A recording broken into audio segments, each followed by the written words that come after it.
cycle breakers and barrier breakers alike, welcome to the Fuck That Bullshit podcast, where we advocate, educate, motivate, and create a safe space for you to embrace the mental wealth of marginalized and disenfranchised communities. We are serving no bullshit knowledge, tools, strategies, and insights. And yes, we will be entertaining. Our goal each episode is for you to leave feeling empowered, ready to take action and make meaningful choices that pave the way to your abundant mental wealth. So enjoy, like, subscribe, share, and discuss. Make sure you save it too, just in case you want to look back at it and get some more tips and things. The PTBS podcast is for education, empowerment, and inspiration. It is not a substitute for therapy or professional mental health care. If you're in need of additional support, please reach out to a licensed mental health provider. Warning: the Fuck That Bullshit podcast is intended for mature audiences only. This podcast contains raw, unfiltered conversations about mental health, social issues, and breaking generational cycles. We keep it real, unapologetic, and explicit because healing and empowerment require honesty. We're going to have strong language and adult themes, unfiltered discussions on race, identity, and mental wealth, challenging bullshit narratives without censorship. So if you're easily offended, this might not be for you, and it's definitely not for kids.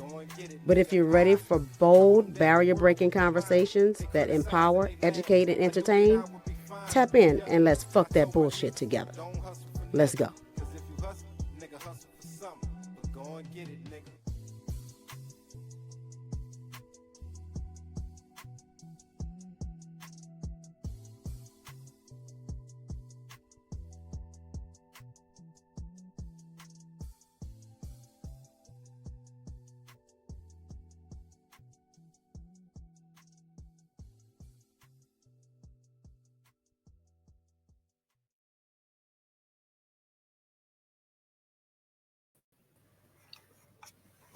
Welcome back. Good evening. Good evening, ladies and gentlemen, and welcome to the Phuck That Bullshit podcast. I am your temporary host for today, Big Fred. We got Brian G. Money Turner, and we got Shawnnell, your no bullshit therapist, Batiste. Shawnnell can't talk today. Right. We're not gonna go into what happened, but damn, she will be limited on what she said. So you will be entertained by the men of the group today. And our podcast today is on accountability.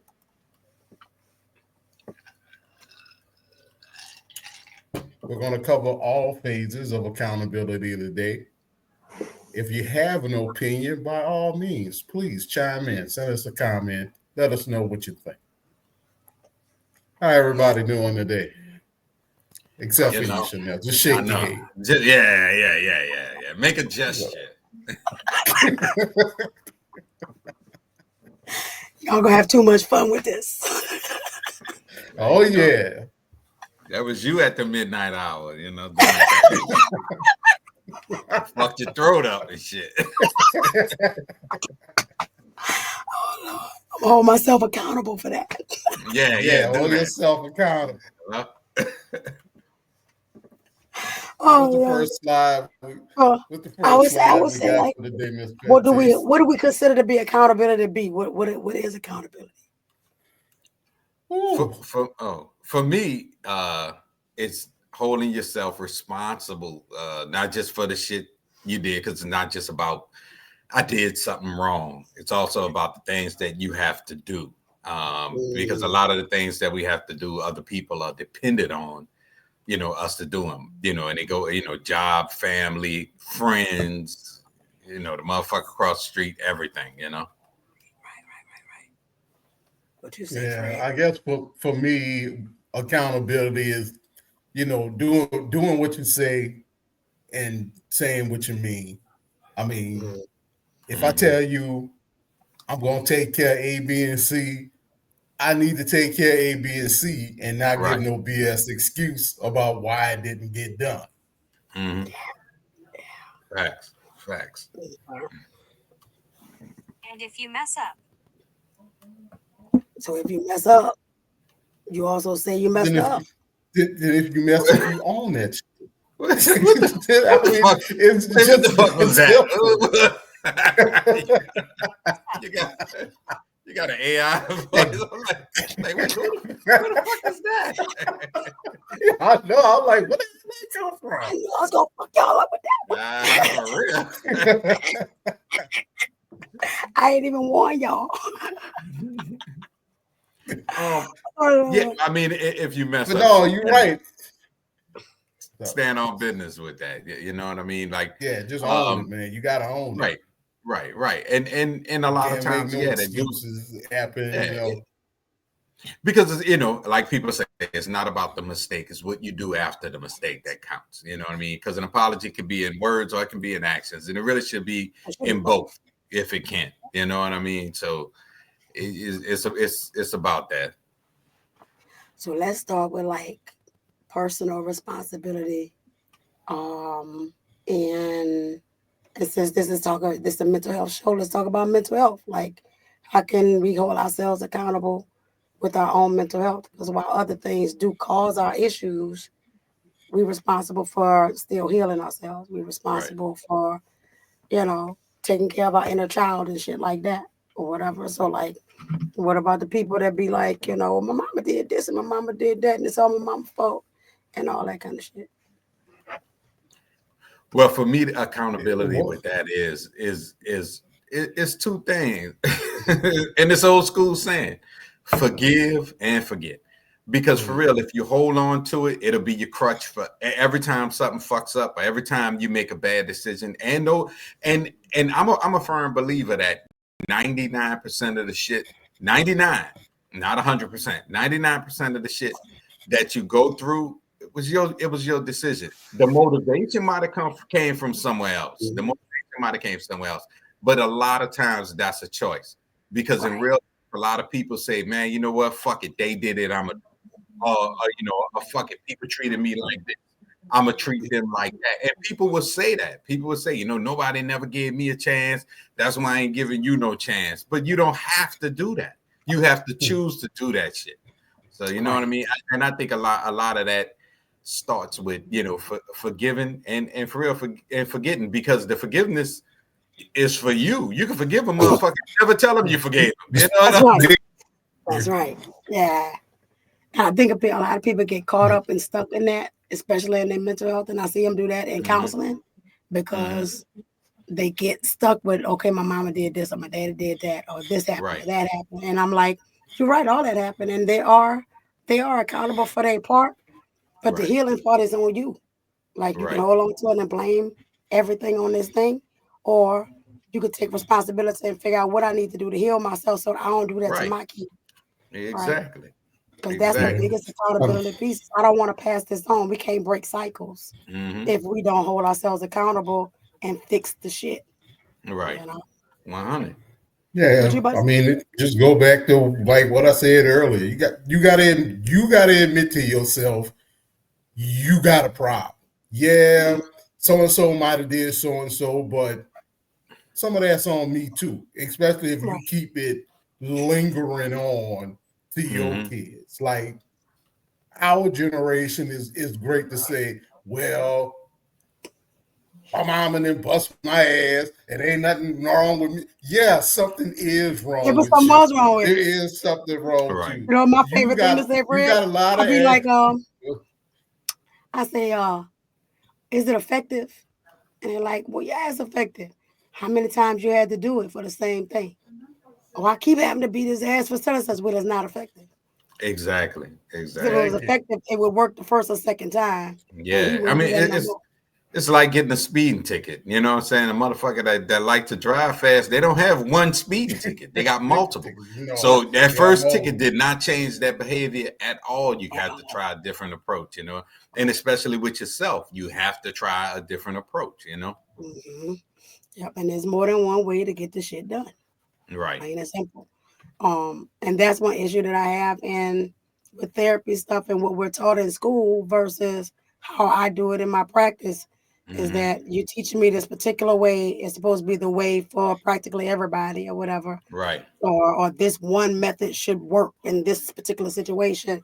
And everybody different and culturally we different. Right. And so me sitting and smiling and nodding in a session and not saying nothing back, not gonna work for my people. They'll be like, did you hear what I said my daddy did to me? Exactly. How you have no expression? Exactly. You don't feel nothing? Yep. I mean, the cookie cutter approach, it's that's unrealistic because in order for that to work, you have to say that all people are the same, all people respond the same, and all people deal with the thing the exact same way. Yep. Same way, right. I mean, you got two people in a very same situation and they come out different. Yeah, I mean, I'm guilty of, when I was a young parent, like you piss me off, I get a belt, I bust your ass. But I realized, you know what? That don't work for everybody. You're still doing the same thing. I'm tired of you doing what you're doing. Right. Yeah. Oh, yeah. Just get more creative. Right. You just learn not to get caught. It taught me to get more creative. Trust me, I want to ask you, but I still wanted to do what I wanted to do. So my approach to parenting after a while was just I figured out all my children's tendencies because they're not the same. They're all different. Mm-hmm. So then I approached them different, and the thing for me was making them hold themselves accountable for what they did. Right. Talking to them in a way to where our conversation will end up with you saying, "Yeah, I did do that shit." Right. Because otherwise, all they're gonna do is blame the parent or blame somebody else because you didn't teach them how to be accountable. Yeah. Because that's what parenting is about: teaching them how to be accountable, how to hold themselves, like standing on business. And what you gonna do about the thing that you did, which is why I love natural consequences. When the world kick your ass, I just let it kick your ass. Yeah, I'm great for that. I'll let you learn the hard way. Exactly. That's I'll try and show you from my experience what's gonna happen. But if you keep fighting me, okay, you gotta find out the hole. I'll be here to catch you when you fall, but I'm never gonna tell you that. You're just gonna find out the hard way. Yeah. Yep. Absolutely. And I know people thought I was crazy. You want to stick that fork in that socket? Go ahead. You know what I'm saying? Stick that fork in that socket. Watch what happens. And I think and another thing I think, like culturally and generationally, like even like with stuff with school. So, you got to get your education. You got to make good grades. Like, going to college is the way out. So they stayed on you about going to school and all that stuff. And then, but if you failed, then there was this big thing about failing and all that stuff. And then with my kids, I was just like, I mean, if you don't make it through and you fail, you got to do that grade over again. That's on you. Right. And not on me. Right. Because I know we always had this thing like once and we did it with all our kids. Like once they hit high school, you get the "it's all on you" speech. It's like it's all. I'm not chasing you down for homework. You can tell me all about school. We can have an awesome conversation, but I'm not running behind you no more. You know what I mean? You're coming into adulthood, so that's on you. But what I also did was I would give one day a quarter. I gave my kids a free day. Yeah, you like a mental health day. Yeah, you can call out. You know what I'm saying? You can call out. So it is because I mean, school itself is just basically teaching kids how to be good workers. So let me adjust you to the workforce. That's right. Yeah, I was like, sometimes you just and you don't have to lie about it. You ain't got to make no shit up. Just I don't want one day. Just be like, look, I'm gonna take my day. You got to get your PTO. Yeah, dude, some of them days I'll be offering it. You don't want to take a day, because if I got to bring it, you don't want to take a day. Thank you. In the hot second. But from the accountability piece, the expectation doesn't change. I still expect good grades. I still expect positive behavior. You know what I'm saying? So and the accountability on their end is that you have these freedoms, but that end result does not change. You know what I'm saying? So you got to be on top of shit. Right. And the freedom is there to help you hold yourself more accountable. Right. Because there's no excuse about, I always got to go and I always got to. No. Okay, I gave you wiggle room. So you can take that break if you need to take it. But if you choose not to take it, then again, you're accountable for that. Right. Yeah, right. You know? So if you don't take that day off, you still need to perform when you get in there. It's just like when you go to work sick. Don't bitch and complain about you being sick. You could have stayed home. You went to work. Exactly. Work. See, once you get there, they expect them plows to be going. Absolutely. This cotton ain't gonna pick itself, Shut up, Brian.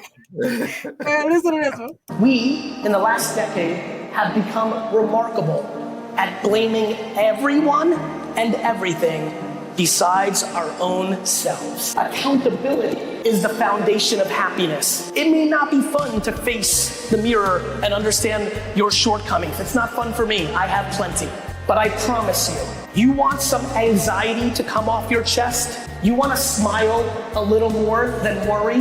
It starts with accountability. We want to blame the algorithm. We want to blame our parents. We want to blame everything. We have become addicted with pointing fingers, and nobody wants to point the thumb at themselves. And here's the point, whether you're right or wrong, the second you take control of it, you become happier. Whether you're right or wrong, I think everything is my fault. I'm logical to know that not everything is my fault, but the default of thinking everything is my fault actually makes me happy. Yeah, I said that one. That resonated with me when I saw that short. I mean, because it is. It was like, I messed that up. Yeah, that was on me. And then it's like easier because now all you got to do is just find a solution. Right. You know, you don't have to. It was Brian's fault. He didn't show up at 8:30. Okay. You still could have figured something else out while you was waiting, while he didn't show up. Right. And so it says we be looking for ways out, and we be looking for, people to blame and all that kind of stuff. And I think it's also rooted in not wanting to make a mistake because we're trained that mistakes are bad or failure is bad. And that's literally how we learn. And so then we try to teach our children now. It's like, no, it's okay for you to mess up. Now, how we going to fix it? Which is you learn from and all that. And so we get out of that mentality of like mistakes are wrong or failing at something is bad and attaching that negativity to it, it'll be easier to hold yourself accountable. Right. Because you'll be able to say, I fucked up and I need to look at myself and how I need to fix this thing. Right. Exactly. Exactly. And that's the thing. And sometimes it takes time. I think a lot of people just looking for that quick fix too often, And one of the quick fixes is put that blame on somebody else. You know what I'm saying? And then and then you still gonna take the time to fix your thing. But you can spend all that time saying, I gotta do all this because Joe didn't do so and so. You know what I'm saying? So if he would have did his thing, I wouldn't have to do all of this. So and it's the same thing, Everybody blaming Joe. Yeah, for real. You look like the victim. Right, exactly. Like Congress, you know what I'm saying? That's it is fucking DEI, you know what I mean? Fucking plane crash, DEI, nigga. It's DEI. It's all it is. It's not what I did. It's DEI's fault. Exactly. Not because I fired a bunch of motherfuckers that know what they're doing. It's DEI. DEI. Right. We hide that black man instead of the white man. Right. And even like we say, if we go to systemic stuff, and all that. We already know that lots of things, everything, is set up for us to fail, but that don't mean we gotta fail. Right. You know what I'm Right. saying? And hell, the three of us are proof of that, right? Right. And so we don't have to do what our parents did. We don't have to, allow ourselves to succumb to whatever the man did or whatever the case may be. Which is Yeah, why we start getting pissed off as people who like, cause the man trying to hold me down and all that. And we got time to blame the man doing what the man do, but what you gonna do? Right. But you know Right. what's so crazy? I've never said that. I've never blamed the man for nothing that I Yeah. go through. Because like I already know how the game is played. I just Right. gotta play it in a way to where I can play the game but not lose my integrity Yeah, exactly. while I'm Right. playing the Exactly. game. I don't have to but play it like they playing it. we come So, from yeah, the civil rights generation before us, Right. so Exactly. So they help us accountable. right. Right. I'm overly Yeah. accountable. Mm-hmm. And yeah, You know? and that's 100% true too. Because we come from a generation that actually that wasn't, and I think every generation was fighting the system in whatever way that they could. But the civil rights generation was literally out there, literally fighting. You know what I'm Literally saying? fighting, Yeah. right. And that's not to take away from that turn at all, because they kicked Not a at lot all. of No, ass, no, you know what I'm no. saying? He did what he could do during his time. Yeah, he You did a know? lot. He was the reason He for the did Civil War. way a lot. He did, yeah, he did, boo. A lot He more did than people way think. more than the average. For real. But We have a whole podcast about him because Yeah. that boy right Yeah. there. yeah. You see why they did what they did to him, because he did a lot. He did some damage. He fucked them up in the head. You know what I'm saying? And all that. Check this one out. One of the best things you can ever do for yourself is separate yourself from people who have an external locus of control. These are the type of people that when something bad happens to them, it is everybody else's fault but their own. They take zero accountability for their actions. In fact, when you try to hold them accountable, they make you feel guilty for doing so. They make you feel like you owe them an apology. So be mindful of these people, or you will often find yourself and everybody else to be the problem and not them. He must be talking about the ladies. Because Maybe. the ladies. I just started following him after I found that, so I'm gonna find out kind of. Talk about the ladies, man. I've been seeing a lot of stuff about holding Black women accountable and saying that we don't want to be accountable and stuff like that. Which is hard for me to understand because I'm a person that holds myself highly accountable and stuff like that. And anytime and it kind of fuck people up because a lot of times men don't like coming to therapy, especially couples therapy, because they assume, especially if there's a woman, the woman gonna be on the woman's side. Right. And in my space, I stay in the woman's ass, and the men be like, "Well, damn," you know. And I'm like, "Well, as a woman, I want to hold her accountable. She need to hold herself accountable, and all that. I shouldn't just be on her side because I see ways that she fucking up. So why shouldn't I tell her that and all that? And I think, as a Black woman, I'm gonna hold Black women accountable. As a Black man, y'all should hold Black men accountable, like because." That is the best. Like I can try to hold Black men accountable, but I'm not a Black man. I don't know what it's like to be a Black man, except from the outside and what I see, but I ain't lived that life, right? So it's best for those that are in that position to be able to holding your own folks accountable. Right. You know? Right. But I mean, I don't. You know what? This is where I'm gonna kind of get a little unpopular here. That's fine. We like that. I've had conversations with friends from different times in my life where they have come to me like, yeah, blah blah blah, and I have put their feet to the fire. For the most part, I don't think men have too much of an issue with another man holding them accountable. Right. Because now I have seen where there's a lot of women who are the source of their own grief and will not hold themselves accountable. And I think that's only because for every 10 friends that a woman has, she got 2 friends that's gonna tell her how it is. Yeah. She don't talk to Right. those 2 friends when it's an issue, when I got an issue with my baby daddy. No, I'm gonna go talk to these. I'm gonna go talk to I these need other somebody ones to over agree with here me. Right. that's gonna You agree with me you gonna go to the and fucking buck girl up fucking the crew. fact. Uh-huh. Yep. Yes, If you hate that nigga, exactly. I hate that nigga. Yep. If you love that Uh-huh. nigga, I love that nigga. That's what she looking Yep. for. Because I But mean, and it's not just because I heard it on social media. I've Mhm. heard it in real life.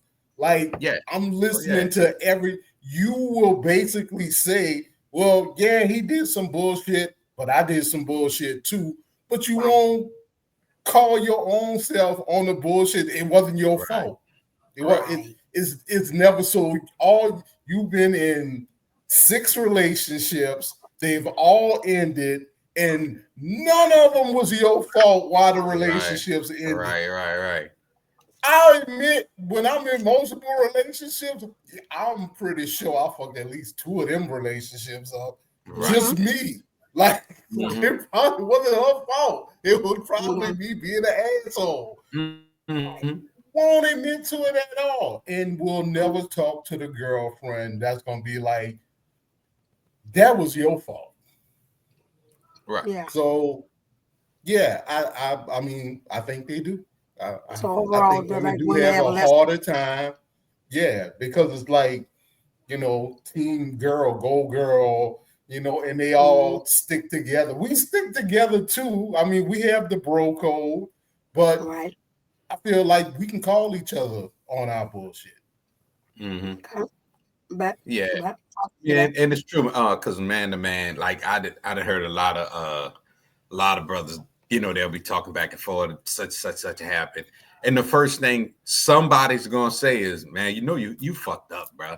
And then that man will go, "Yeah, man, I know, Yep. man, I fucked that up, man." Mhm. And a lot of times, go to moving in on solutions. Solutions are open that 40 ounce up, man. I done fuck my house up. I done fuck my family up. So, but and not that I ever had that type of conversation with a woman, but what you do hear from women, and of course, I'm not saying all women, Oh, women, right. Of that course. do.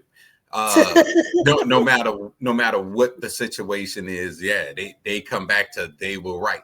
I mean, I think one of the best examples is men putting their hands on women versus women putting their hands on men. Wow. A woman will put her hands on a man and then turn around and if that man responds in kind and say, well, and everybody will say it, men and women will say, oh, you shouldn't have put your hands on her because that's a woman. But I taught my daughters, don't put your hands on no man. Exactly. Thank you. If you don't put your hands on him and he put your hands on you, I got wiggle room. You know what I mean? I got Right. so They go back to don't start none, won't be none. It's simple. Just don't do that. You know what I mean? Yeah. Exactly. Yep. So I felt that. So unfortunately, I it's a heavy thing with the ladies, man. You know what I'm saying? Yeah, And if there's any ladies out there that disagree, please, you know what I'm saying? Please say so. And that chat. And I'm wondering too, like, what else can we do to help women, especially Black women, hold themselves more accountable, right? And be able to stop talking. Stop talking to your friends that's just gonna tell you what you want to hear. Go talk to your real friend that will curse you out at 2:00 in the morning while she letting you in, boo-hooing and crying, and you trying to sell that sob story, and she telling you full of shit. Right. Because in real life, that friend is your real friend. That's your real friend. That's your real friend. I mean, and that's why I started no bullshit therapy, because I'm not gonna be the therapist that's gonna smile and nod and be like, "Oh, well, I'm sorry that happened." I'm be like, "Girlfriend, you fucked up. Why? Even if he fucking up, you still responsible for staying in something that you shouldn't be in. Right. You still got your level of responsibility. Shit. Even if you fucking up for 5 years, well, why you ain't leaving me year one? How long you want to stay in this like that? You still responsible for yourself. So you bitching and whining about something that you still had control over. You just chose not to. Now let's let's dig into why you didn't do it. How about that? Right. You know, because that may come to systemic stuff, or that may come to parental stuff, for the, you know, the childhood hurt or whatever the case may be, and you seeking something that he can't give you, but you're still seeking it from him, you know, Right. and stuff like that. So that's when you got to dig And a then little too, deeper. Brian had a point too. Going back to the holding men accountable. If more fathers told their daughters, "Hey, look, don't put your hands on that man," Yeah, you won't run into that issue. that's You true. Right. won't run into you. I tell my boys, because I have majority boys, don't put your hands on a woman. But in the same breath, don't let no woman just sit there and beat the shit out of you. Yeah. If it's a choice between you and her, you knock her ass out and come on home. We'll deal with it after the fact. Right. But and I told the girls, look, don't put your hands on no man. You know, like Brian said, if you don't touch him and then he touch you, I got wiggle room. Right. Right. Yeah. You know, Look, I can't come in there like Debo and you've been busting this man all upside his head and shit. Now for real, I wind up coming in there, gotta save him and shit. You know what I'm saying? Somebody hold her back. I'm gonna save you, brother. I'm gonna get you out of here. Right. Right. No, man, she gonna kill both of us, nigga. We got to go. You know what I'm saying?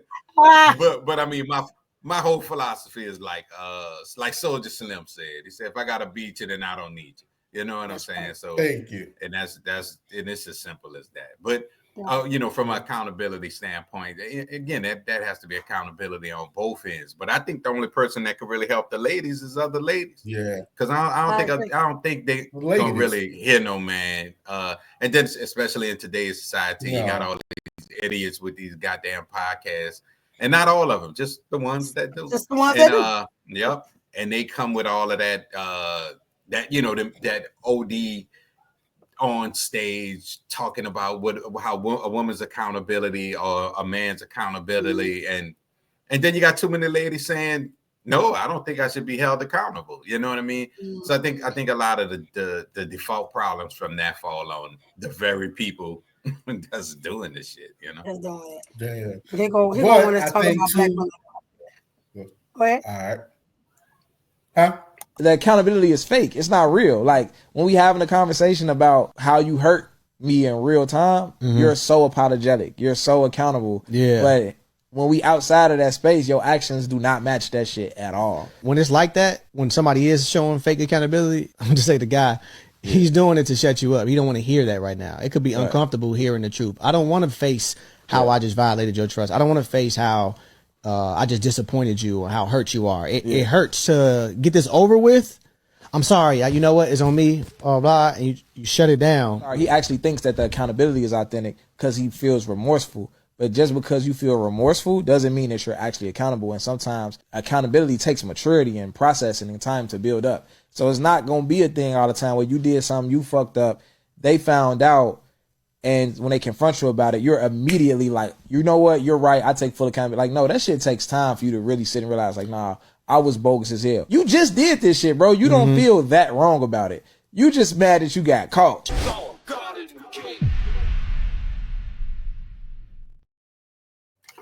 That wasn't what I thought it was, but that was good. Yeah. But that might be some simple shit. I ain't gonna lie. That might be some simple shit because, yeah, for real.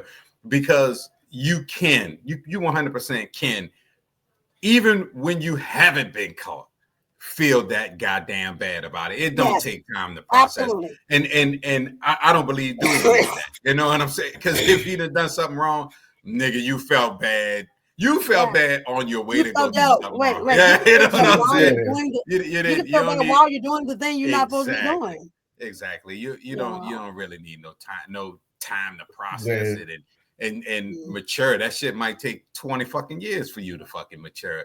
The apology I think the apology is legitimate. What shows that the apology is legitimate, that the actions change after the words. You know what I'm saying?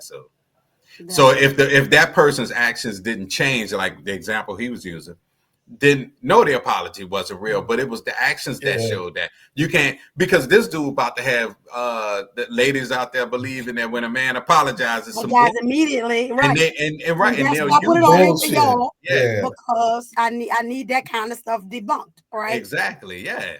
And that's 100% not true. And in no way, shape, or form. You steal a paperclip from your job. You feel bad right then and there. Now you're gonna still walk out there with that paperclip because you know they ain't paying you right no way. So you feel justified, but you don't feel good about it. You know what I'm saying? Good about it. I don't feel Exactly. good. You There's a don't need difference between the two. Absolutely. Yep.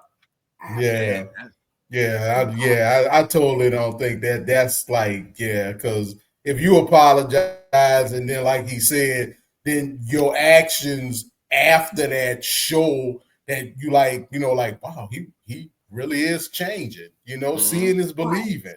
And, and anybody can say anything, Right. He was right. Some dudes might be like, hey, I'm sorry, it was on me, my fault.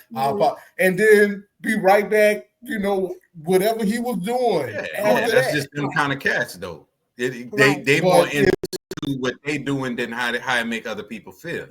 And that's just who they are. You know what I mean? Yeah. So, and at that point, it's on the woman to hold herself accountable and get the fuck out of there. You know what I'm saying? Exactly. Go get with that white man.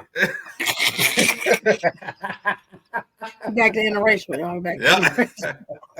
I will be rehashing old podcasts. All podcasts all the time. All the time. It all go together. Right. It all go together. At that point, it's like, damn, how many apologies you gonna give me before you do what you need to do? Right. Then you kind of need to make a decision at that point. Do I stick around and hope you're gonna change? Which if it's a fake apology, I ain't never changing. Because as long as I can tell you I'm sorry now, and then go right back out and do what I'm doing and know all I need to do is apologize, you're gonna do that shit for 15 years. Right, because for that real, like, means she's not holding him accountable to what he said he's gonna do. Right. That he's gonna correct the behavior and all that. And I mean, you could tell the types that do that, because if people outside of that relationship know what's happening, and they, somebody like, girl, why you don't just leave him, and their first response is excuses, trying to validate why they did what they did, and especially if they blame themselves for why they did what they did. It's two things I look for, like the self-blame for somebody else doing you wrong, or protecting the person that did you wrong. You know what I mean? Because we all watch that, with our own family member, and I think that's where I learned that from. It's like, so now I pay attention to that. It's like, well, if he doing that, then why you hanging around? Well, it's not always on him. You know what I mean? I do be nagging sometimes. Like, that ain't no reason for that shit. You know what I'm saying? It's some shit you should wait out in a relationship, and it's some shit that has to be accountability stage. Not, and because even leaving is holding that other person accountable. You know what I mean? And for you to stand in our business, like I told you, I wasn't gonna keep taking this shit. You need to get your shit together. You know what I mean? So. It's like that. And then and that's perfect segue into what I was about to say. Was what happens when you start holding yourself accountable for other people's shit. So you being too accountable, and stuff like that. Because there's such a thing as that too, when you're blaming yourself for the thing that's not your fault. Exactly. Possibly for the part that is your fault. No. Yeah. What else I had? Sometimes accountability to people who lack awareness can feel like an insult or an attack. And it is not your responsibility to correct the ignorance or make it plain for them to understand. Sometimes you just have to plant the seed and remove yourself from the equation. And that's not an easy thing to do. That's how you know you've reached another level of maturity. And that's what growth is all about. Let me put his mic on. He back there doing stuff. I like they're fighting. But no, I like what he said. That's kind of like what we were just talking about. Like the dude that's all, we just gonna use this guy. The dude that's always apologizing but still doing the same stuff, and then you say, all right, you know what? I told you A, B, and C, you still doing C, D, and F. I'm out. Then at that point, now he has a real decision to make. Right. How much do I love this person to actually, it was cool when there were no consequences. Right. But now there's consequences to your actions. Right. So now you either got to be like, well, I'm going to keep doing what I'm doing, go on. Or you're going to be like, wow, I really love this person. I must really been doing some fucked up shit. Hey, hold on. Now you got to show no apology. I'm sorry, not going to cut it. No, at that point. It's not. It's not. And I think the biggest thing I found in that video was self-awareness. Because if you're not self-aware, and when people are holding you accountable, it's supposed to help you with self-awareness. It's supposed to help you to look at yourself and see, okay, what do I need to fix up in here and all that. People with self-awareness can't hold themselves accountable because they're not self-aware. And they don't want to be self-aware when they don't accept that accountability and say, okay, I fucked up. I'm going to do better. Or I fucked up and I'm going to walk away. Or whatever the case may be. Or I fucked up and I need to get some help. Whatever it is, like you lacking that awareness of self and all that. And the idea of, he said, sometimes you just got to plant the seed and separate yourself from that person, right? Which is what I have learned recently, right? And all that if somebody is not self-aware enough to be able to take on whatever accountability they need to take on and learn from the thing and grow from the thing, I can't be sitting there continuing and pour in and fix the thing and try to help you with it. I can't keep doing that because then I'm wearing myself out. I'm taking too much from myself because that part is not my responsibility. Right. So, being careful about pouring too much into other people who need to hold themselves accountable and all that, Right. Yeah. But holding yourself accountable too is also, if you want that other person to hold their self accountable, being able to maturely and calmly sit down and have a real conversation. So there's a way to get it done. Screaming. Because if all you're doing is constantly yelling at me about the shit that I don't do, after a while you start sounding like Charlie Brown teacher. Here she come, wah. Because sometimes people really don't know they doing fucked up shit. They don't. Then that's why I say self-awareness. Some people really don't know. They be lost. They be into themselves. They be just be doing their thing. I'm just doing what I do. Or they doing what they're accustomed to doing.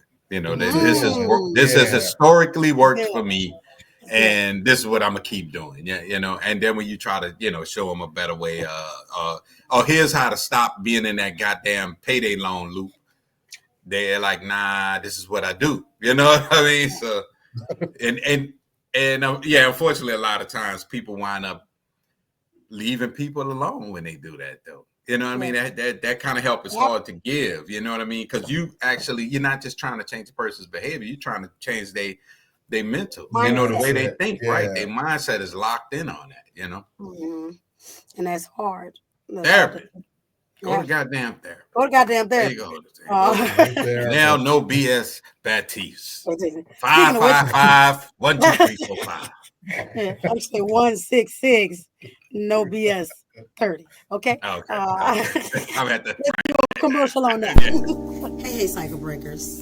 I'm Shawnnell Batiste, your favorite no bullshit therapist and mental wealth coach, and founder of Choosing Empowerment. As barrier breakers, our core values are founded in the power of choice and the power of healthy relationships. We are dedicated to our mission to provide access to mental health services for marginalized and disenfranchised communities. Our primary communities that we serve are Black, people of color, foster and adopted, LGBTQIA, and formerly incarcerated communities. We fully understand the internal and external barriers facing our communities that prevent them from seeking care. We realize that one of our greatest assets and tools is connection. Therefore, we connect to our communities by letting them know that we see them, we hear them, we understand them, because we are them. We seek to educate and inform so that our communities are aware that it's okay not to be okay. But here at the Psycho Breaker Village, it's a safe place for healing, so you don't have to stay that way. If you're interested in learning more, feel free to reach out to us at nobs@choosingempowerment.com. We break barriers so you can break cycles. Yeah, we do. Amen. Yeah, I like that. I'm interested in knowing what that song is in the background. That joint. I know. I know. Yeah, that shit It's, nice. it's on the Spotify for podcasters. They Yeah. have like this list of music that you can use to put in your background and stuff. And I'm like, that this movie, I like it. Yeah, I couldn't Shazam it fast enough. Yeah, Find some good stuff. I'll be searching, man. I'm gonna use that shit when I'm DJing my parties. Play that shit. And in the now background. they have a lot of I know everybody don't like AI, but AI is working for me because they have apps and different things where you can like tell it what style of music you want, and it kind of put some stuff together. Oh, that's and all that. You can even put your own lyrics in the thing, and it'll try to create a song hip hop, and it'll be like choosing empowerment. Right. Most of it came out corny for me, and I was like, I got nephews that can do this for real. So it's fun to play with, though. Mm-hmm. It's fun to play with. Being a former DJ, I like to put my own music together. Right. I know what sound good with what. Right. AI ain't gonna put that soul in it like I'm. You can tell the difference. Yeah. They got a couple of apps for DJs that got them. I downloaded one, did the tutorial piece thing. It's interesting because I like typed anything in for lyrics. They put that shit together, and it sounded goofy as hell because it was anything. Of course. Right. But sounded better than most of that music that's out there today. That's true. That's true. Y'all should use some AI. Maybe that'll help. Anyway, maybe that is what they need. Some goddamn AI. Yeah. Before we carry forward, but this is still on the same vein of accountability. I know Black History Month is over, but we celebrate Black History 365 because we built this place. Okay? And we Black. And we Black, right? Yeah, you know what I'm saying? So I wanted to show some awareness for the Black Revolutionary Collective and give them some props. They basically like Black Panthers from back in the day, you know. So feel free to go to that website, join the collective, join the movement and all that. They accept donations. I'm gonna let y'all know before, and they have a TikTok page. They got all the social medias and all that.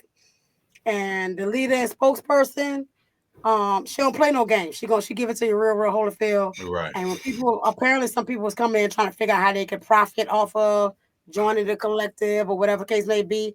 And off top, she had a whole rant on their ass and was just like, that's not what we do. We come here to help the people. And you will not profit off the people. Like, so they came in there trying to network. Maybe I love you.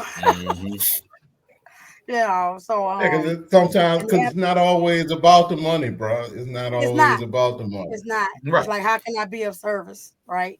Right. And all that. And so even when I joined, I'm like, part of my thing would be, offering some sort of free services to the people that's doing the stuff, or or something like that, to be able to be a part of the movement in the capacity that I know how to be a part of the movement and all that stuff. But they have like different chapters and all that kind of stuff. So like, y'all out there, go join the collective and all that. Don't try to infiltrate the collective. You ain't part of it. Always an infiltrator in the crowd, baby. There's always an infiltrator. Don't be trying to infiltrate. You can help from the outside. If you want to help the collective and you're not of color, I suggest that you just donate something. Right. There you go. And keep it for the people by the people. Okay. And next of all, I also want to pay some homage to our beautiful Angie who passed this week. Man, that hurt my heart right there. That was my girl. Yeah. Oh Yeah. no. So like, And just no, and yeah, it was a car accident. it was a car accident. Yeah. But then of course there's suspicions of industry stuff. Yeah, I saw that. Started talking about some stuff a little bit ago about them messing with our monies. Who knows? But yeah, I ain't. We ain't gonna get into that. But I don't. I'm telling you, I don't like all that because I do believe it was a car accident. You know what I'm saying? Because Right. nowadays, anytime something happened to anybody, I'm happy to an artist, yeah. and right, and because the music industry been screwing people out their money since the beginning of the music Forever. industry. So Forever. That's Since not Michael Jackson was little Michael Jackson. Exactly. You know? Exactly. Yeah. Unfortunately, it was his Paul fucking it over. Right. But Joe made some talented kids. Yeah, and shout out to Reby Jackson, goddammit. Centipede, man. If y'all ain't feel heard like it, go people get don't it. give Reby enough credit. You know what I'm saying? They sure don't. God damn it. Okay. Reby was doing it. Boy, that centipede. She was doing that shit. Lightning and shit coming out of her hands with that. That was some bad shit. I still play that damn record. You know what I'm saying? You gotta do what you gotta do, you know. Take care of our people, baby. Take care of our people. So let me see what else I got on the list for this accountability style. Let me see. Imagine the both of us putting in the work to heal so we can both grow individually. And then we come together to share a journey of love that is deeply rooted, balanced, and whole. Now that's peace. That's happiness. That's healthy. That's bliss. I am ready to do that with you for the rest of my life. That brother was deep. What y'all think? I think it was too deep. damn deep. Man, what the fuck was he talking about? You see that? So we needed the other parts of that clip, didn't we? We definitely did. We needed a before, that, and an after. Because I'm like, all right, what exactly are you talking about? Again, it just come off sounding like that simp and shit. And what was that boy? He had the relationship joint the whole while he was cheating on his old lady. Your boy. Yep. Yeah. I don't remember his name, but it right, and it comes off like that because I'm like, all that Luther Vandross shit saying is good, but that's not real life. Right. Shit gonna happen. Like it's inevitable. Like the life he talking about is some shit you see on TV. Yeah, and it better be a high quality, all positive show. Because if it's based anything on real life, it's gonna come off more like Chicago PD. So you know what I'm saying? It's that's just not real life. I hate them simping. I think that's part of the problem too, because again, we get fed, the fantasy of what marriage looks like, the fantasy of what relationships or even love is, and all that, And guess what? Accountability go right out the window because people walk in with that imaginary shit on how it used to be. And we all did it. When I was a kid, I thought I was going to get me a little apartment on Bourbon Street. But I'm a kid. So I'm not thinking that shit costs 50 times more than regular rent. You know what I'm saying? I don't, you know what I'm saying? So I'm not taking all of these things into consideration. I just got my fantasies. Like I'm gonna have that. And actually, I ain't gonna have no kids because the world was shit.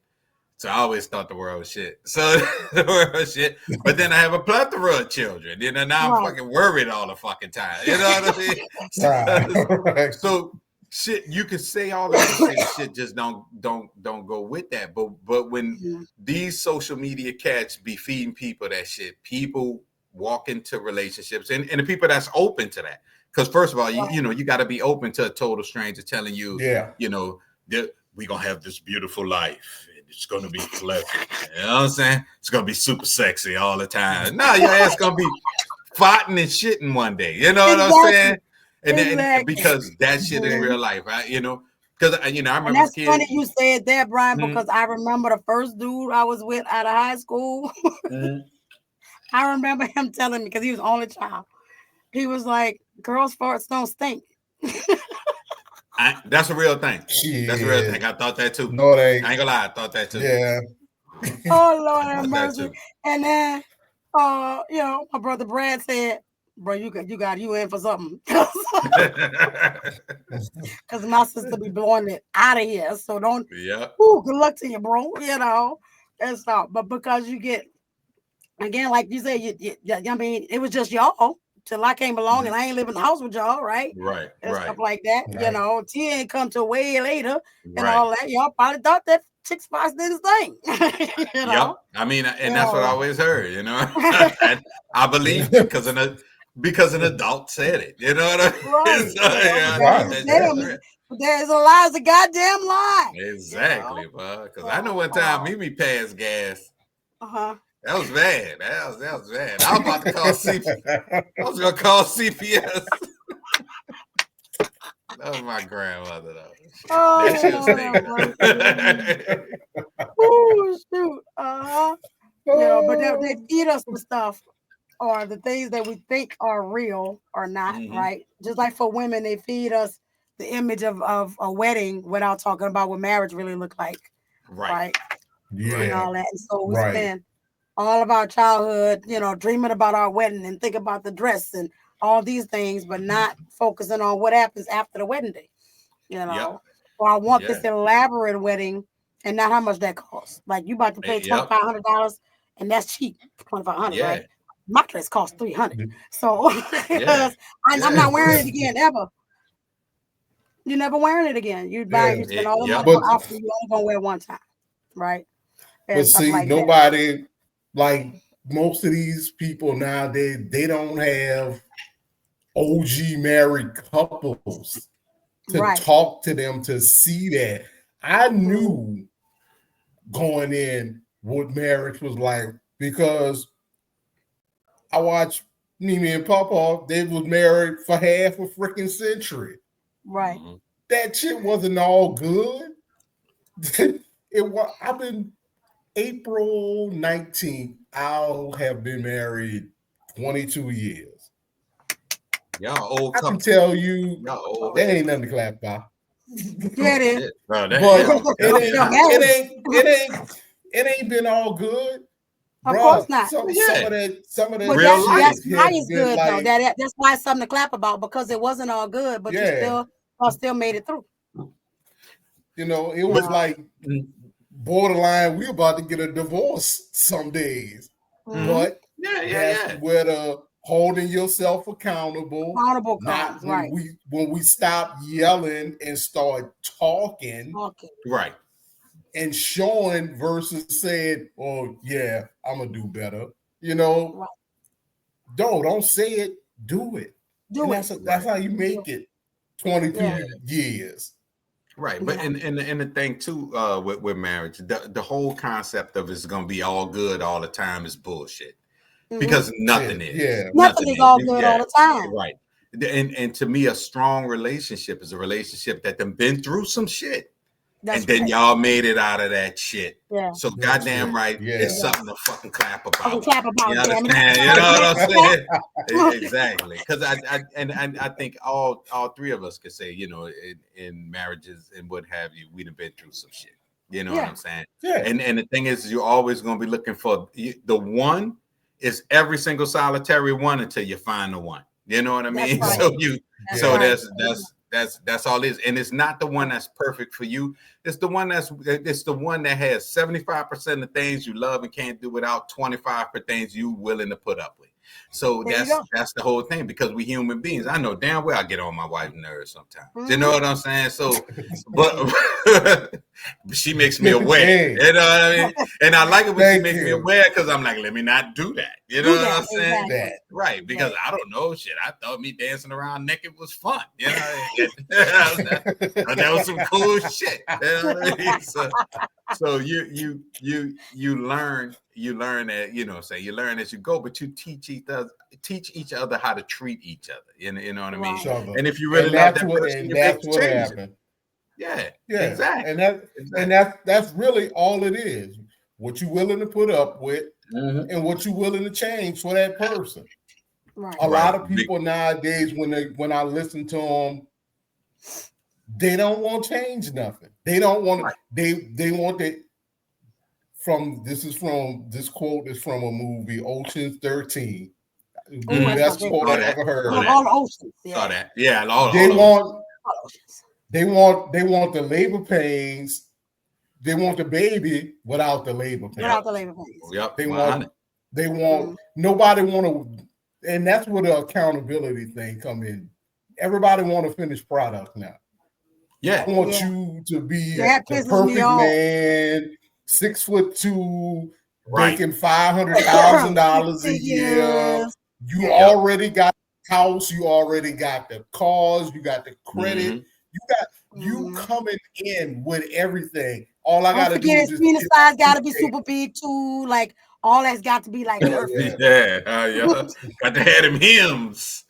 You know, you gotta get that blue chew. And they I ain't doing no free advertising.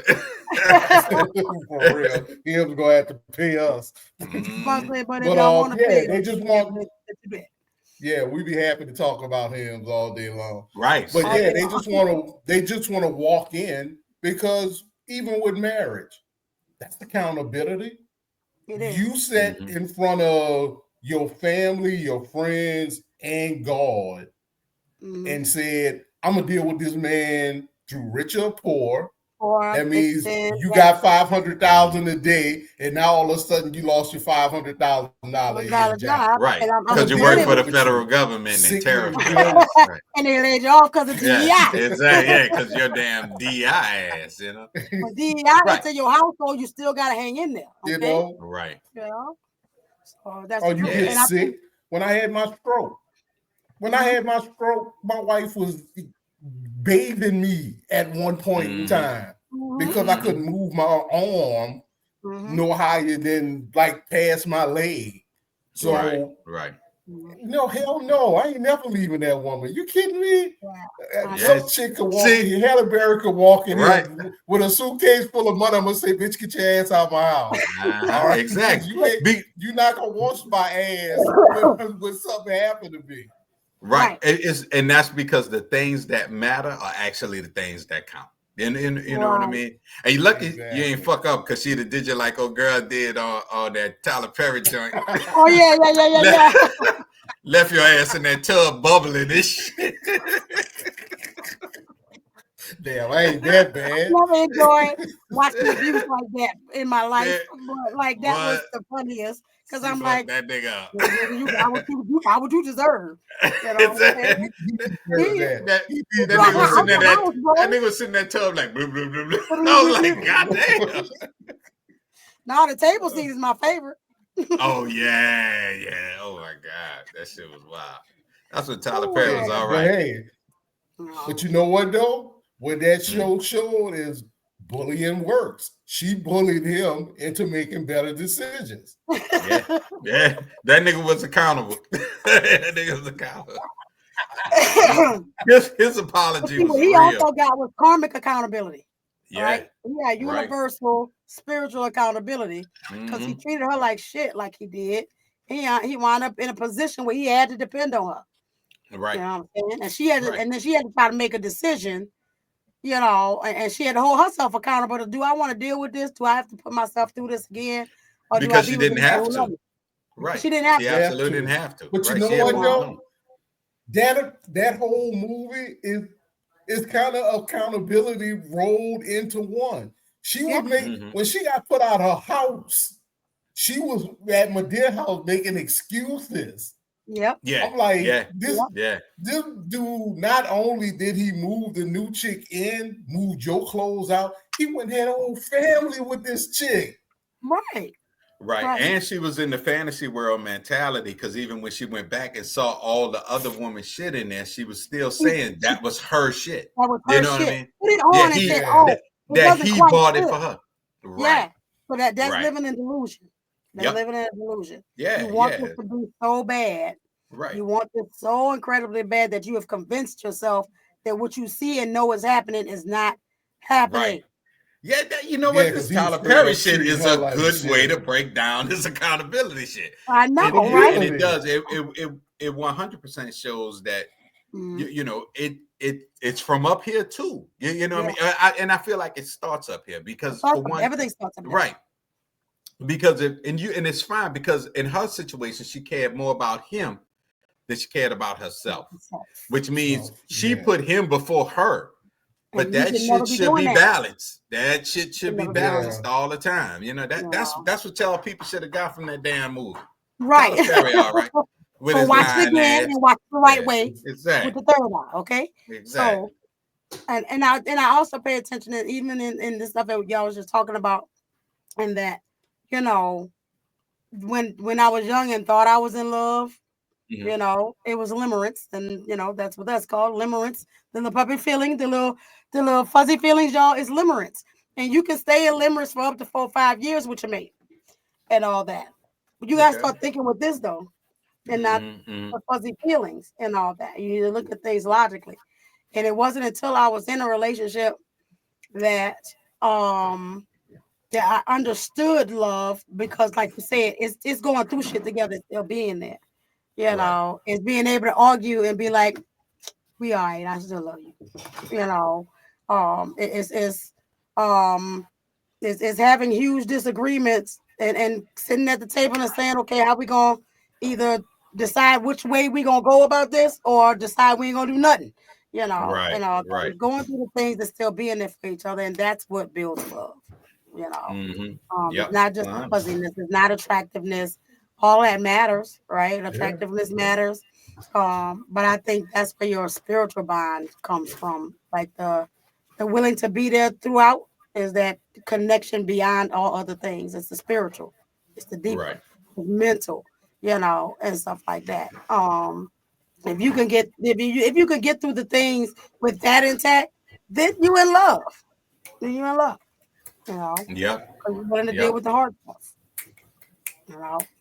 So, yay. Let me see what else I got on here.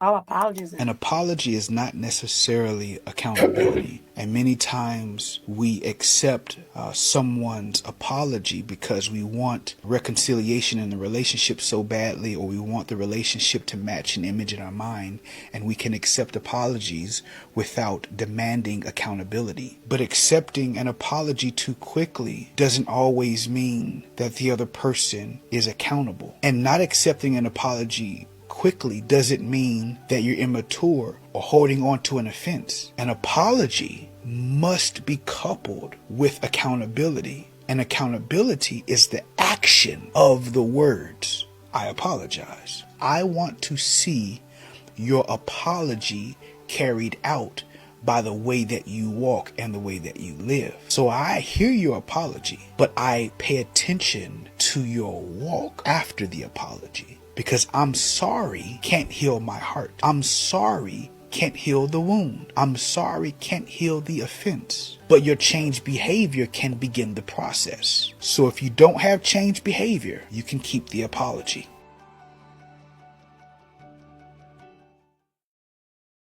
Right. That's what we were saying. Exactly what we was talking about. It's about the actions. Yeah. You said the same thing with you said the same thing with less words. Yep. Yeah. That is true. My clips will be short as shit. Out of this. That's what we're gonna do. Right. And but the fact is, but here, go ahead. Now go ahead. But I got a question. Okay. What's your question? Let's say you apologize. Okay. Let's say you apologize and you showing your apology. Right. What do you do if that person never wants to accept your apology? Ooh. And regardless of what you do, because that does happen sometimes. Happens too. With Glad you people, brought that up. and that's kind of coming back to the where both parties had a part to play in what happened. One party is saying, Brian saying, hey, look, I apologize. I'm sorry. I didn't mean to hurt your feelings. And he goes out of his way to show his wife that he's truly sorry. But she never takes accountability for her part. So she never accepts his apology because I'm still mad from what happened 3 weeks ago. Right. I see you doing this, but now fuck that, I'm still mad. Right. What do you do at that point? But first of all, 'Cause she making a conscious choice to be mad, Mhm. right? Because in order to Okay. stay in that space, we don't naturally stay mad. Like it's not a thing. Monique not a thing. always said anger is a choice. Anger is a She was choice. the first one hit me to that. Yep. It absolutely is a choice, and anger is a secondary emotion, right?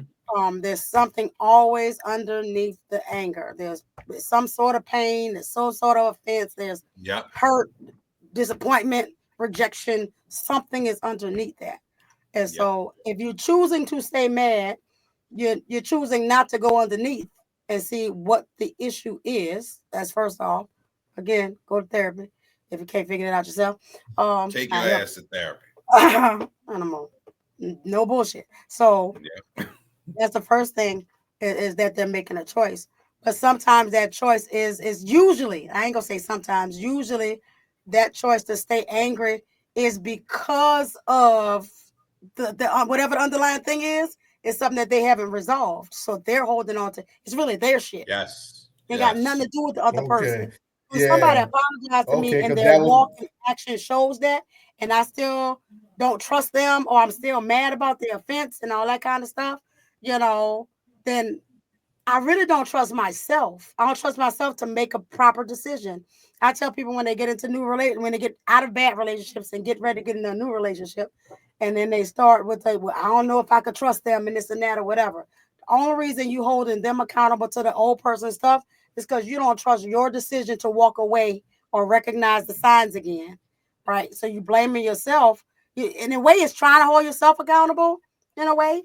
Because you're like, okay, there were some signs, there were some things back there in that relationship I should have done. I should have walked away sooner, whatever the case may be. And I didn't do that. What if I do the same thing again? But rather than saying it in that way, you say, what if they do me wrong? Right? Because anybody can do you wrong. Anybody. Right. But it's up to you to make the choice to choose you and walk away from people that ain't doing you right.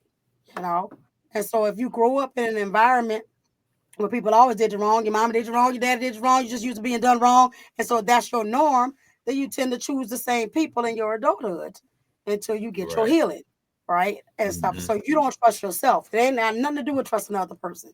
You don't trust yourself to do what's necessary for you if that person so chooses to do what they do.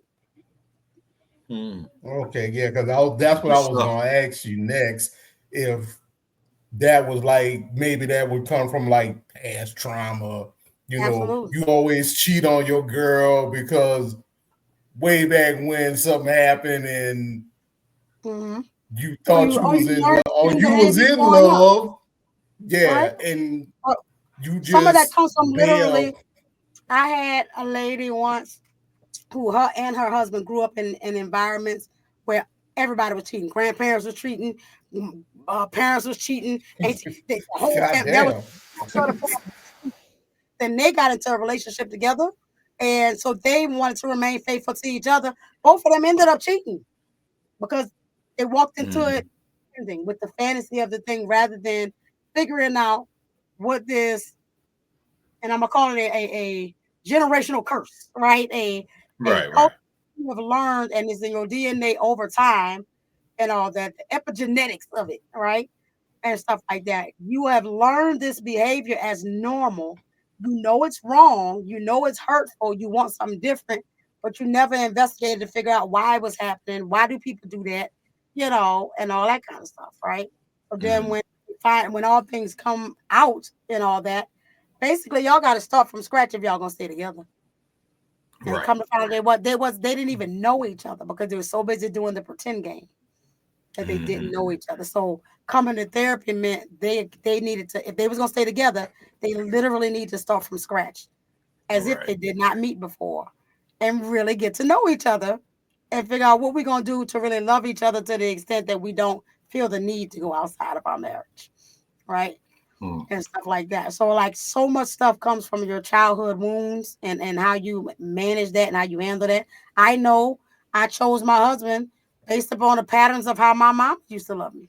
And it took way after I got divorced to figure that out. I'm sitting with my therapist. She was like, you don't see the parallel between your mama and your ex-husband. I'm like, no, what are you talking about? They're totally different people. Like, you know, and all that. And you know, she didn't like him. She couldn't stand him. But that was because he was mirroring her, right? She saw herself. Right. So I figured that out later and all that. And she was like, they love you a lot and then they draw back. And then they love you a lot and then they draw back. That was my whole pattern with the ex from way back in the day. I was crying with y'all because that nigga used to be like, right, I remember that. you show up, he'd be like, hey, it's great. And then all of a sudden that nigga would be gone and all that. That was our entire pattern all the way into marriage. Having the baby, the marriage, everything. It was just, I'm in here and then all of a sudden I'm not and all that. Right. And that's how my mama loved me. I was her best friend and then she was my mom and I better do what she say do. Right. And if I didn't do the thing, she was angry with me. Right. And stuff like that. And so until she pointed that out, I was like, dang, I did marry my mama. That was fucked up. You know? And I also married somebody I needed to take care of, right? Because mama stayed depressed. She started using drugs, all that stuff or whatever. And so I was taking care of her and taking care of the kids, right? And all that. Well, I got into a marriage where he needed to be taken care of. I needed to be needed. Right. So I had to break that cycle myself. Right. And segueing off that, again, a lot of times, you have to hold yourself accountable. Because I know with me, a lot of times, I was the popular guy. You know what I mean? I was a popular guy. Everybody liked Brian. Like, yeah, man, Brian. DJ Brian. Oh, man, Brian. Right, Brian that cut hair. That's my nigga, man.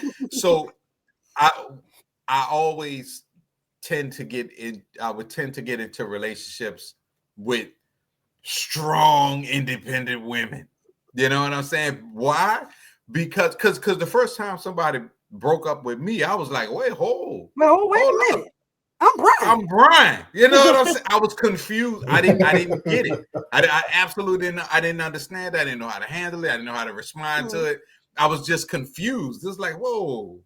You don't fire me, I fire you. And I had to learn humility. You know what I'm saying? I had to learn humility because sometimes it's always good. You got to believe in yourself. But I believed in myself so much that I believed like it's me. Not that I thought I was better than nobody else, but goddamn it, when it come to me, it's me. You know what I mean? It's like ain't nobody got no problem with B, man. B treat everybody good. You know what I'm saying? So you have to learn yourself too going into that. Right. And you know, you have to hold your personality in accountability. You know what I'm saying? Because your personality will spill over into a relationship. And you expect your significant other, you know what I'm saying, or whatever, to treat you. And I had to admit, I said I almost expect my significant other to treat me like a fan. You know what I'm saying? So I really had to dial myself back. I'm like, dude, you're a regular ass dude. You know what I'm saying? Regular ass dude. Last relationship showed you that. She rolled out on your ass like a motherfucker. Right. You know what I'm saying? And so you believe in your own swag. Do you think that contributed to that though? Your last marriage? No. Okay. No. But I do know that my that you at the initial pieces of the breakup, I didn't get it. And I knew why. And later, you know, years later, I figured out like the reason why I didn't get it was because I was thinking, how could you leave me? It's me. You know what I'm saying? So that's when I really was like, you know what, let me tone this shit down. Now granted, you know, my wife, like Melissa, is strong Black woman. And I realized that is my attraction. You know what I'm saying? It is. Yeah. Like but it works for me because I need somebody to put me in check. You know what I'm saying? Because you leave it up to me, just like you were saying, Fred.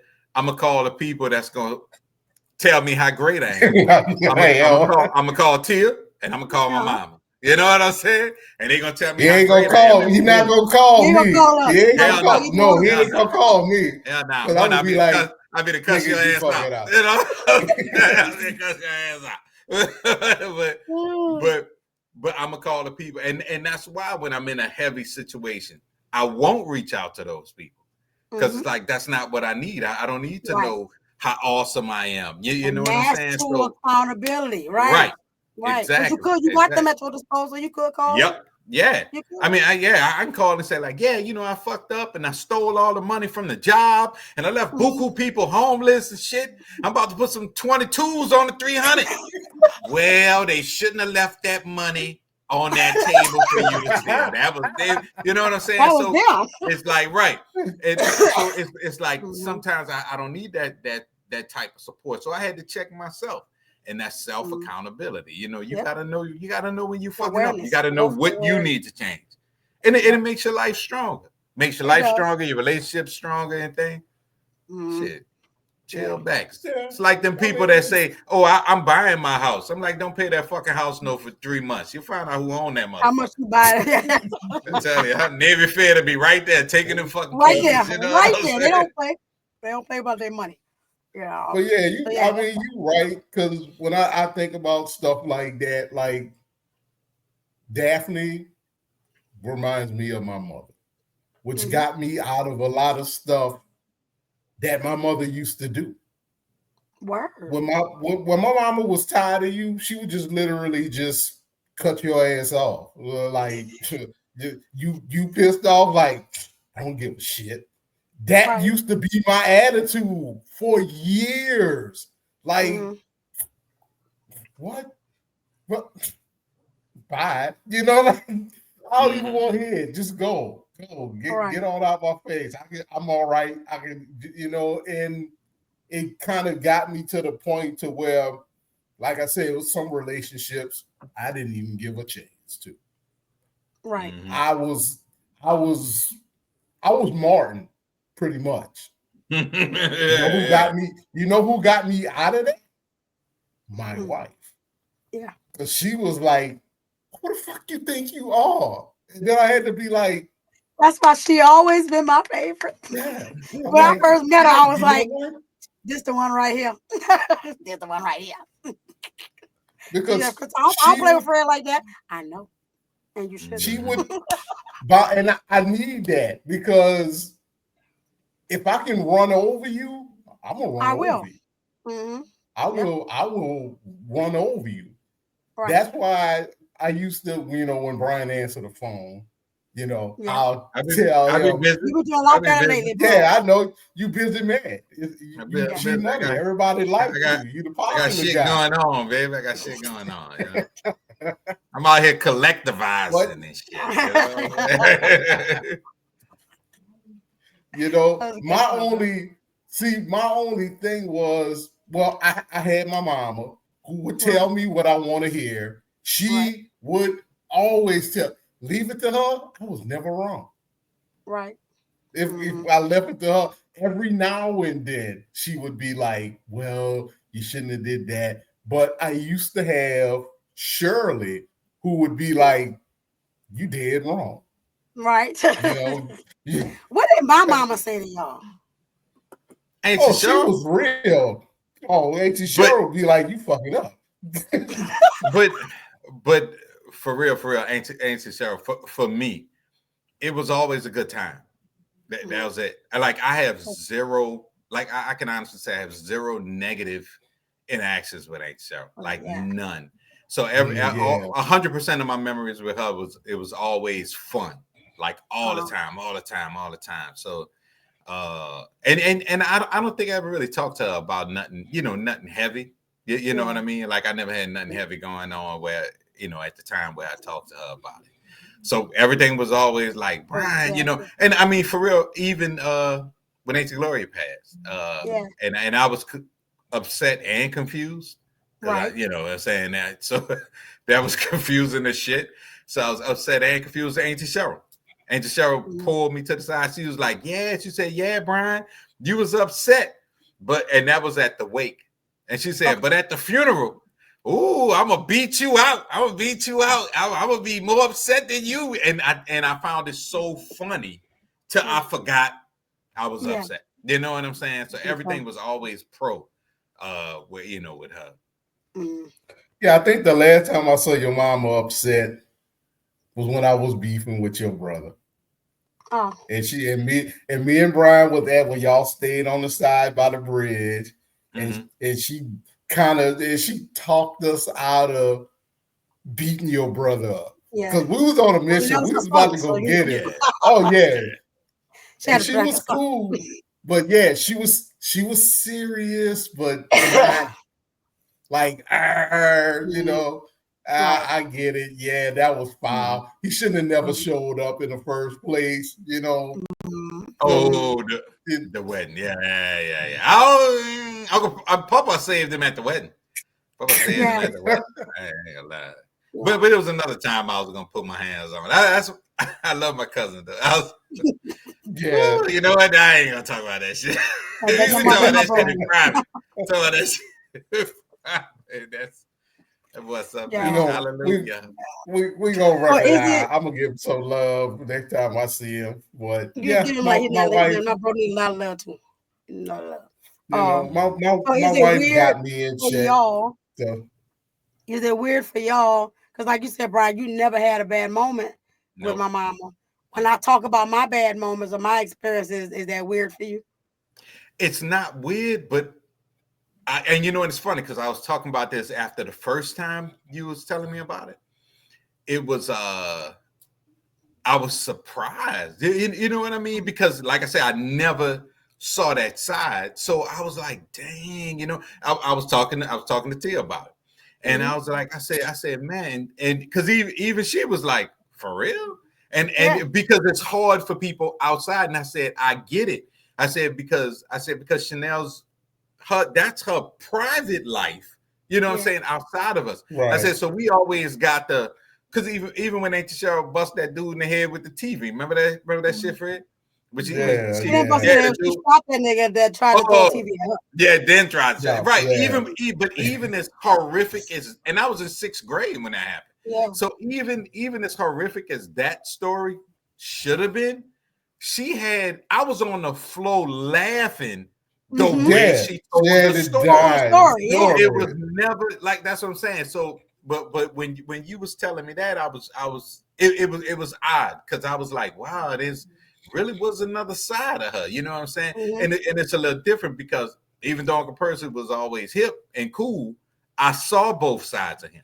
You know what I'm saying? So it was, and because I think because you know he was more in our vicinity more often. Right. You know what I'm saying? So, but I saw both sides of him. But I was like, dang, wow, that's crazy. You know what I mean? Because I have a aunt right now, my aunt-in-law, I guess you call it, Melissa's aunt, who reminds me of Auntie Cheryl, my favorite person in the whole family. You know what I'm saying? But when she tells her story, it's the same story with the issues. You know what I'm saying? It's the same story. And I'm like, wow. And so and for real, I began to think like, is this a character trait? You know, based on life experiences. Right. Like this is how I deal with my stuff because my mama made things funny or she was, drunk or high at the event and all that. And I remember telling somebody that before. And I remember like the last reunion we had when we was on the lakefront and we had the shirts and things. You remember that? I remember that. Yeah, you remember that? During that event, I remember sitting there watching my mama. Yep. Yeah. Everybody was having a great time, because they just shows blah, blah, blah, blah. And I remember sitting there and going, everybody think Auntie Cheryl is the shit, but my life is miserable because of Auntie Cheryl.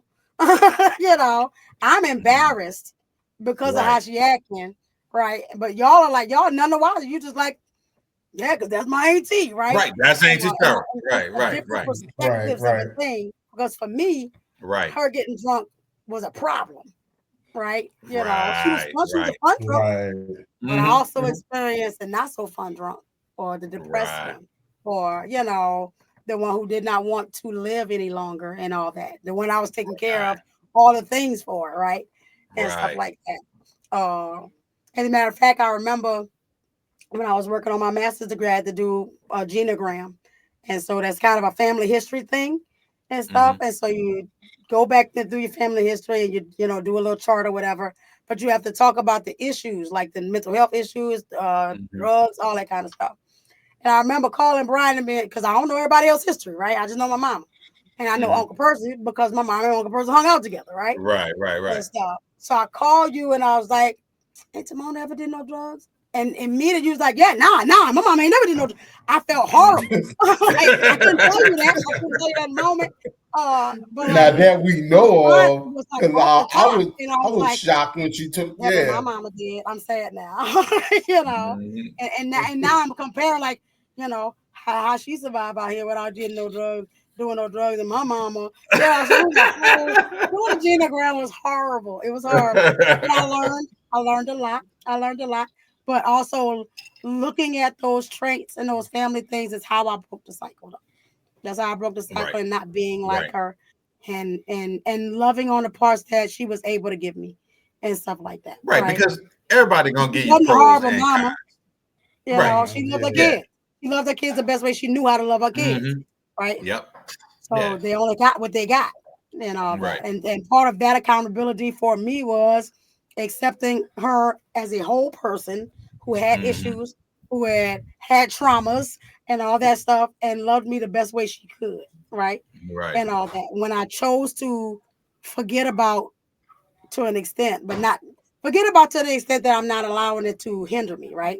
And stuff like that. When I got rid of that stuff and moved that out the way, then suddenly I could see all the great things she did that I wasn't paying attention to because I was focusing on the bad stuff, right? And I was able to be like, you know, before ADHD was a thing, and I didn't know I had it either. My mama taught me a lot of things that helped me with ADHD, and I didn't even realize that's what she was doing until now. I'm like, my mama taught me this. Oh man, that was because my ADHD. She knew I couldn't read that damn history book, and she sat up with me all night and did that homework with me. That was fine. You know? Exactly. I mean, people are gonna show you pros and cons. You know what I'm saying? And it's just the thing you choose to lean on. You're gonna lean on, right. And those are the things that you can make that their history. Or you can make just all the bad their history. But like you said, when you began to look at the whole person, that's when you begin to see the whole person, full of flaws, full of faults, full of everything. And the whole thing is as a parent, the only way you know you're an awesome parent is what your children say about you being a parent. You. You know what I'm saying? It's not what you say about you being. You can be, I was an awesome parent. You know, you got you got kids who were born to millionaires, hate their parents. I mean, look at the Menendez brothers. You know what I'm saying? Oh God. That's a good example. So, you know, achieving these material goals is not what makes you successful in that area. It's about, and it's the reason why I still kiss my sons on the forehead. You know what I'm saying? Right. Because it's like that's the thing you're gonna remember. It's not gonna you're not gonna remember the time I paid your rent. You know what I'm saying? So, and then I don't pay nobody rent. If you're not careful, you will create that narrative. And I wasn't intentionally creating a narrative for that, but my youngest, one time, what was Natalie Cole, This Will Be, that song? Yeah. She played it in the car. I was like, bro, what you know about that song? You know? And so she was like, oh no, that's my jam. I love that song. And I was like, that was me and my mama's song. And she looked at me and she was like, you and your mama had a song? Because the only thing I had told her about my mama was bad shit. And she was like, I didn't think you and your mom. And I told her the whole story, like, oh, me and my mom used to, you know, put that on and we would dance. We would have a good time. I could just remember and picture it. And she's watching me smile. She said, you know what, Mom, I didn't think there was anything good about grandmother because you ain't never told us anything but the bad stories. I was like, I am so sorry. I am so incredibly sorry I painted that picture. And so that point on, first she said, can that be our song? So that was like, yes, right? And so so now me and my mama's song is me and my baby song, right? Right. And stuff. And now, and that called to my attention and held me accountable to say, I need to stop painting that picture for her because she ain't get to know my mama. Exactly. My memories is all she got. So I need to pull up some good ones too. You know? Exactly. Because the memories she gonna have are yours. That's it. Yeah. You know what I mean? So that's all she got. That's all come she on got. now, y'all. You know? So accountability, all that's accountability, y'all. Every last bit of it. Every last bit. So we covered pretty much. We covered a lot of things. Before we got a few more minutes. And we did a lot of relationship stuff, parenting stuff, did a little systemic stuff. What about cultural or spiritual accountability? And we talked a little bit about the church, you know, this past week. and all that, and the accountability when it comes to spiritual things and church stuff. All right, so I'm gonna piss off all the church goers. Yeah. Church just ain't what it used to be. I seen a clip today, and I really should have sent it. We could have used it for that. Church accountability. It was two particular clips. It was one, this pastor was saying, the reason why you are not getting blessed the way you need to be blessed, hallelujah, is because your ass ain't paying the tithe. And people will pile a bunch of money up in the church. And when people call them out, the church, and when I say people, I don't mean just regular viewer of that clip and they just comment. Other pastors, like name brand pastors, Paul Martin to be exact. So call these people out on these things, like, nah, that's not scripture, that's not God, so on and so forth. They just bounce back with basically at the end of the day, the shit just turns out looking like a Drake and Kendrick Lamar beef, as opposed to anything spiritual. The responsibility of the church is simple. Like you're responsible. Your job is to teach. You teach us how to be good Christians. That's it. You're not the holder of my soul. You're not the holder of my forever. You're not any of that. You're teaching me how to be a good Christian. Church is school more so, and school and worship. But it's absolutely, and it's community. It's supposed to be community too. Right. Yeah, but community, you don't say that no more at all. But it's turned into a money thing, and I think the accountability part is a lot of times people know that. They know that. They see the bullshit happening, and what they're doing. Well, God sent this man into my life, and again, and all that is a spiritual abuse, and you make it an excuse for the abuser. You know what I mean? And I'm not knocking belief, because we talked about that. No. Yeah. You gotta believe. You know what I mean? Yeah. But the accountability piece is like, so you're gonna send him your whole Social Security check? You know what I'm saying? And then you gonna wait on God to replace that $1,200? It doesn't make sense, man. Yeah, because you can get yourself caught up in that very easily. You know. Yeah. Well, one, because we need something. You know what I mean? You need something. You need something beyond you that's gonna save you. You know what I mean? Yeah, I mean, I agree with that. Like, my daughter went to church that she goes to. She found her a church. She go every Sunday. She teaches Sunday school. I'm proud of her. All right. But the churches, they're opening up like multiple locations. It's not like it's not like a little church, not like Will and Workers. I don't even think those kind of churches exist no more. I'm just Will and Workers still there now. Will and Workers on Washington Avenue. All right, y'all go on that. Across the street from the old Magnolia Project. This dude made it a point to be like, yeah, we got like just like their 5th or 6th location that they was opening up, and that they've never had to get a loan. They get all the money from their congregation. Right. And I'm like, I really came here, like, honestly, I came to see my grandchildren perform and get the word. I don't need to know where your money comes. I don't care how you built this building. Yeah. I mean, it's like, I don't know. I felt like he was just bragging on the fact that, we ain't got to go out and get no loan. Our people just give us the money to build all. And I'm looking at these buildings and I'm like, how much money are you getting from these people? These are not small buildings. Right. And I do feel like sometimes people get so caught up in the church that they will literally put themselves in debt. Yeah. To give money to the church. And then like Brian said, Mm-hmm. Yeah.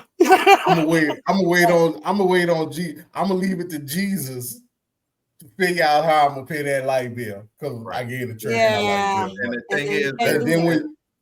God already blessed you with a job and a paycheck. Job. You already had Exactly. the money to do that. Yeah. Yeah. He didn't Yeah. tell. It was He the didn't same tell ministry you. we were talking about the other day when we was doing G-Money Productions Mhm. and all that. And then they kind of separated from us, because we was doing G-Money Productions. Right. So, Right. but yeah, like, and I think at one time that church was very good and thriving because when my ex even introduced it, he was like, "Man, we used to like give stuff to the homeless and really serve the community." And that's what I'm Right. down for. I will go to a church and belong with have membership in a church that is really in the streets doing stuff, right? Right. And all that. And so when he said that, I was like, well, yeah, that sounds cool. But I got so roped in just that stage of my life, probably I was seeking Right. something, right? Right. And all Right. that. And I got so roped into all the things. Now, don't get me wrong, I learned a lot of Bible up in there. Okay. I can't tell you where stuff is in the Bible, but I can tell you what it say. Right. Right. So I'm like, because somewhere in the Bible it say, but and so I learned a lot there and all that. But what I also recognized it was a lot of financial abuse and spiritual abuse and and me recognizing like, so when I read that scripture the other day, that's not how it resonated with me. You know what I'm saying? Right. And you saying it mean this right here, but that's benefiting you because you want me to give you this money. So when I was reading it, it was saying to me, I need to keep this money because I gotta pay my rent. Right. Right. Exactly. And it's a 100% fact. It's like churches now they it's business. It's business. It's business and it's freaking hip hop. You know what I'm saying? It's hip. I just saw a little clip with Kirk Franklin and he eating this apple. Boy, but he eating the shit out that apple. Like, and I'm gonna tell you, enjoying that apple. But I'm gonna tell you why it works. Because now all Jaden want is green apples. That's it. See, and he eat them the same way. And then he start talking to it. Let me tell you what's going on with me at school today. I was like, so maybe he got some kind of contract with the green apple people. I don't know. But goddamn, even when I saw it, I was like, damn, I really want a green apple now. It's subliminal messaging. Yeah. And I mean, he never mentioned the apple the whole time he was eating it, but that's all you pay attention to. And I did know, like, what was it? Maybe 2 years ago.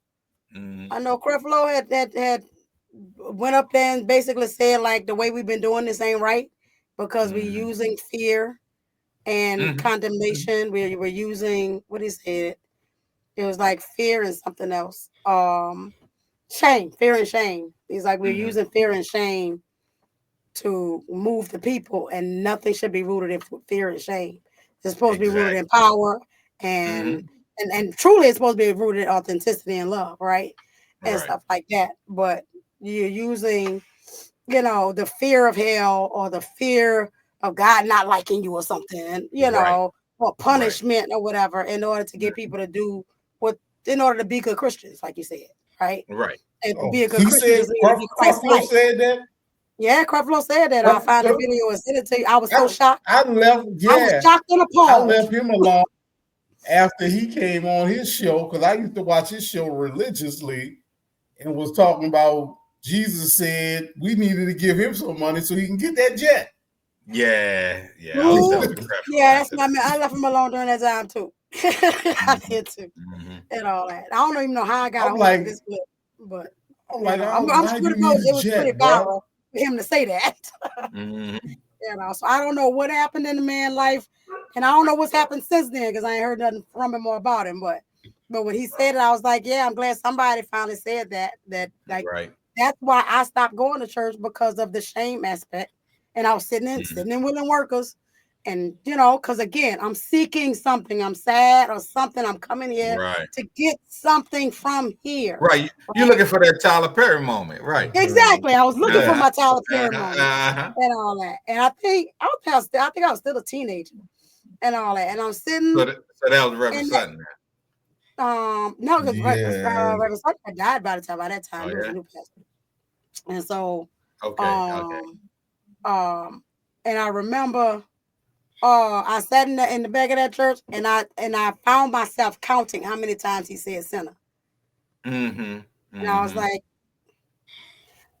God's love ain't supposed to feel like that. Right. That's not my understanding of God's love. And I got up and walked out the church, and I was like, I ain't gonna be back. I'm not gonna be back, because there's something wrong with that. All right. Right. And that's when I started my journey of seeking all the things and figuring out what was for me and all that stuff. Which is, how I know I was seeking again when I got caught up in the other church, still trying to figure some stuff out, And that also was a part of me trying to attach myself to my husband too. Yeah. So you had ulterior motives. I was trying to, be a good wife. Or what my understanding of a good wife was, because I hadn't experienced that. I hadn't seen that in real life person. And y'all had the opportunity to see me most of the time. I was living out of town most of the time. Right. So I didn't get to watch that relationship as closely as y'all got to watch it and all that. So, we learn. And we got to hold ourselves accountable along the way in order. I did a good job this time, y'all. You struggle through and things. You need a cough drop or some shit. Bringing COVID back. Stop saying that. I got some Ricola over here. Yeah. But tell you like I tell my wife. Up and down. Yeah, every time somebody cough, that ain't COVID. It's not COVID. My wife is grateful. You took a COVID test? I just cough, bro. It's just a cough. It's just a cough. Dry throat, post-nasal drip. That's good. It's getting out. Yeah, it's coming up. It's coming up. It's doing good. You know what I'm saying? I'm using my little herbal remedies and things. The good thing about living in Virginia, the weather kind of stay the same when it's supposed to be cold. You have actual seasons. Okay. Yeah, they have actual, like the leaves actually change colors. The leaves change color. Nigga, it was 70 degrees yesterday. It was 30 degrees today. There's fucking weather ain't staying the same. All right. Y'all going through some day after tomorrow now. When I was there, when it was cold, it was cold. That was in the 90s. It's 2025. It's all the way live out this bitch now. I don't know what the weather gonna be day to day. Ain't no telling. Texas, bro, it'll be 80 degrees today, and by the time you wake up in the morning, it's 20 degrees. It rains. I've been watching that. Yes. But we're gonna wrap it up for the evening, and my voice has come back a little bit. And I was able to do some things that I'm excited about that, because I didn't know how I was gonna make it. Not saying nothing because I talk a lot. So you wasn't gonna make it. I wasn't gonna make it. So which is why I stay quiet all day, so I can try to stay there. Next week we're doing 50-50. Y'all know how them 50-50. Oh, 50-50 and all that. We're gonna tackle the 50-50. And whether you do you want to pay 50% of the bills, or should you not, or all that stuff or whatever. So even if your ass live in the house and use 50% of the shit, you already know where I'm going with this shit. Y'all know where he's going with it. Join us for that conversation. Next week gonna be hot. Yeah, we had no comments today, but shout out to everybody that's watching and listening, everybody on the replay. And we appreciate y'all support, because we watching our numbers and all that, and people watching, and y'all listening, and we appreciate it. Spread the love. Appreciate y'all. Thank you. Let people know. Yeah, let people know. And if you got stuff you want to talk about, let us know what you want to talk about. We want to talk about what you want to talk about. You know what I'm saying? Right. This is the dialogue. I guarantee they're gonna have something to say about next week's topic on that 50-50. Let's go. I know that's popular. Y'all like it. Yeah. And stuff. So in the meantime, in between time, y'all like, share, subscribe, do all the stuff that y'all know to do on social media and all that stuff. And we appreciate y'all. And Fuck that bullshit. Remember Fuck that shit. Yeah. Fuck For that real. bullshit. Peace And out. remember y'all Black Power. Stay strong. Do the damn Stay thing. black. Oh, goodness gracious. Oh, yeah, I got to do my outro. Sorry about that. I forgot I had an outro. And bam. No, it's not.